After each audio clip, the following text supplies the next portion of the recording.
আজ আমি এঁচোড় দিয়ে একটা রান্না করব। সেই জন্য এঁচোড় নিয়ে এসেছি। খোসাটা ছাড়িয়েই আমি বাজার থেকে এভাবেই কিনেছি আর কি। এঁচোড়টার খোসাটা ছাড়িয়েই নিয়ে এসেছি। নিয়ে এসে এবার এটাকে আমি টুকরো টুকরো করে নেব।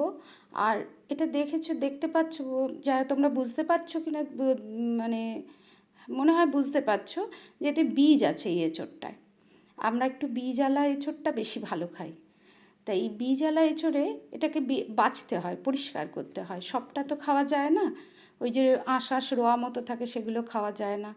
তা সেইগুলোই একটু দেখিয়ে দিই যে কীভাবে এরকম এঁচোড় পেলেও কীভাবে খাবে। মানে আমরা একদম কচি এঁচোড়টা খুব দরকার না হলে খাই না, ওই কোপ্তা টোপ্তা হলে, কিন্তু বেশি ভালো খাই এই বীজওয়ালা এঁচোড়টা। তা আমি চাকুতে খুব একটা কাটার একদমই এক্সপার্ট লোক নই।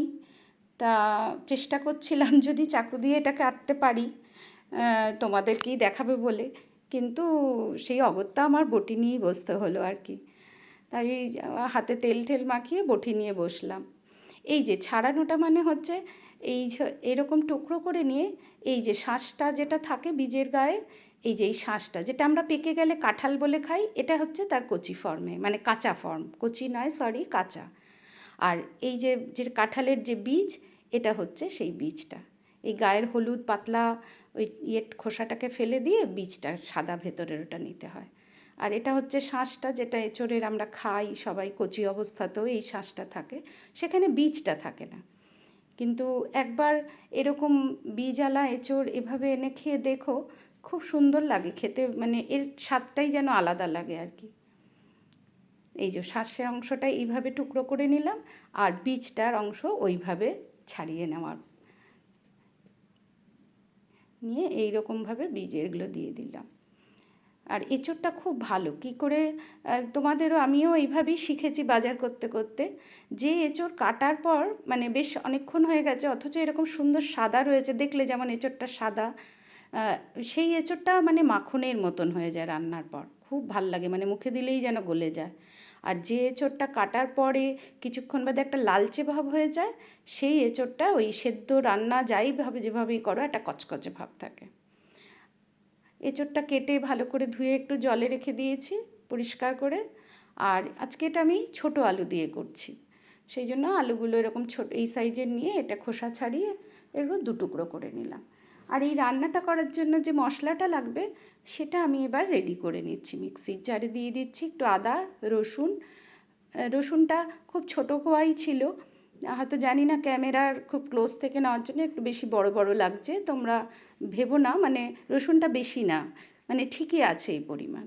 কিছুটা কাঁচা পাকা লঙ্কা দিলাম, একটু ধনেপাতার মোটা ডাঁটি, আর একটু গরম মশলা হিসেবে একটু দারচিনি আর একটু এলাচ দিলাম। আর একটু দিলাম ধনে গুঁড়ো 2 টিস্পুন মতন, আর একটু কাশ্মীরি মির্চ দিলাম। আর দিলাম এটা হচ্ছে 1 চামচ মতন ভাজা মশলা, মানে ওই ধনে জিরে মৌরি তেজপাতা এগুলো একটা ভেজে আমি রেখে দিই, সেই ভাজা মশলা দিয়ে ওটাকে একটা পেস্ট করে নেব। এদিকে আমি একটা কড়াইতে যেটা আমি রান্না করব, এটা আজকে একটু অন্যভাবে রান্না করব। আমি এটাকে বলি দমে রান্না। তা করে দেখো, খুব ভালো হয় এইভাবে, খুব সহজে খুব ভালো খেতে হয়।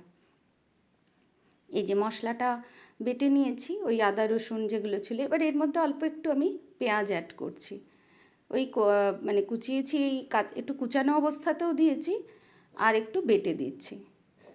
এখানে ধরো মিডিয়াম সাইজের আমি 3টে মতো পেঁয়াজ দিয়েছি। আজকে আমার এঁচোড়টা ওই 500 থেকে 600 মতন ছিল, তো কিছু তো বাদ ঠাদ গেছে।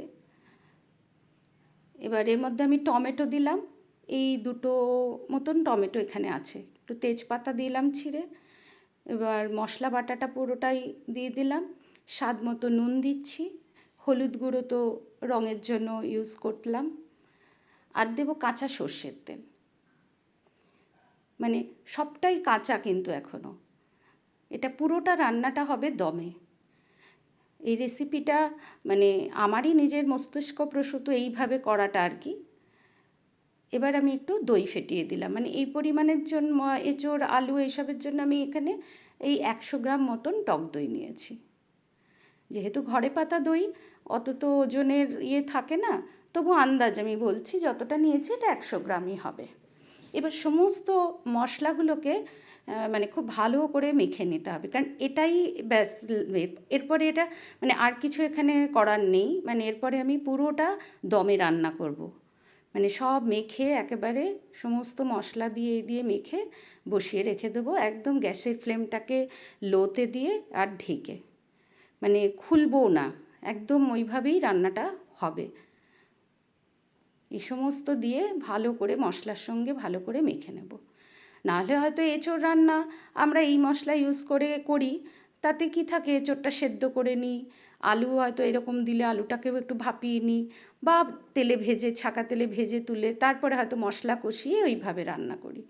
কিন্তু এটা বেশ সহজ, দেখো একবারে সব কিছু মেখে তুমি বসিয়ে দিয়ে তুমি অন্য পাশে আরেকটা ওভেনে অন্য রান্নাও করতে পারো বা অন্য কাজও করতে পারো। এবার ওই মিক্সির জারে যে মশলা দই সব করেছিলাম, বেটে ঠেটেছিলাম, দই ফেটিয়েছিলাম, সেটা ওই জন্য ধুয়ে জলটাও দিয়ে দিলাম, দিয়ে এই যে গ্যাসের ফ্লেম দিয়ে বসিয়ে রেখে দিয়েছিলাম সিমে করে ঢাকনা দিয়ে। একদম কমে বসিয়ে রাখবে। এবং আমি কিন্তু খুলিনি, মানে এটা প্রায় আধ ঘন্টার উপরে হয়ে গেছে এরকমভাবেই বসিয়ে রেখেছিলাম। এই আমার এখন খুললাম একটা টাইম আন্দাজ করে, যে একটা এঁচোড় সেদ্ধ হতে কতটা টাইম লাগে, আলু সেদ্ধ হতে, দিয়ে এবার একটু দেখে নিই, যদি না সেদ্ধ হয় তাহলে আবার একটু বসাবো ঢেকে। এই যে দেখেছো এঁচোড় খুব সুন্দরভাবে সেদ্ধ হয়ে গেছে। এবার চলো আলুটা দেখি কেমন সেদ্ধ হয়েছে। আলুটাও দেখো সুন্দর সেদ্ধ হয়ে গেছে। এবার সেদ্ধ যেই হয়ে গেছে, তাই আমি এবার মিষ্টি অ্যাড করছি, তাই একটু গুড় দিচ্ছি মিষ্টির জন্য। দিয়ে আগে দিইনি, কেননা মিষ্টি আগে দিলে এঁচোড় এগুলো সেদ্ধ নাও হতে পারতো। এঁচোড় আমরা সব সময় জানি না, রান্না একটু মানে মিষ্টি দিলে সেদ্ধ বিয়েটা মানে সময় সাপেক্ষ হয়ে যায়, সময় লাগে, সেই জন্য মিষ্টি আমরা সব সময় একটু পরে দিই রান্নায়। হয়ে গেছে এটা, কেননা সেদ্ধ হয়ে গেছে। আর আমি এই গ্রেভিটাই রাখবো, একটু বেশ মাখা মাখা অল্প গ্রেভি এরকম। তাই আমি নামানোর আগে, সার্ভ করার আগে একটু ধনেপাতা কুচি আর একটু ঘি দিয়ে মানে রান্নাটাকে কমপ্লিট করে ফেললাম। তোমরা যদি আর একটু ঝোল পছন্দ করো তাহলে ওই প্রথমেই আর একটু জলটা বেশি দিয়ে দেবে, যে যদি আর একটু ঝোল ঝোল খেতে চাও। মানে এটা বললাম যে আমার এই রান্নার মানে এইভাবে করার এই পদ্ধতিটা মাথায় এসেছিলো, যে আমরা যখন মাংস রান্না করি অনেক সময় কিন্তু আমরা চিকেন বলো মাটন বলো এরকমভাবে একবারে মশলা সব মাখিয়ে হয়তো বসিয়ে দিই। সেইটার থেকে এঁচোড়কেও তো আমরা মজা করে গাছ পাঠাই বলি, তাহলে কেন এঁচোড়ই বা করা যাবে না, এই চিন্তার থেকেই আমি এভাবে রান্নাটা করেছিলাম। কিন্তু খেতে ভীষণ ভালো হয়, খুবই সুন্দর খেতে হয়, আর খুব মানে কোনো অত ঝামেলা নেই যে তোমাকে এত ভাগে ভাগে করতে হবে। সেজন্য এঁচোড়ের টাইমে একবার এইভাবে করে দেখো, আশা করি খুব ভালো লাগবে তোমাদের। জানিও কেমন লাগলো। ধন্যবাদ।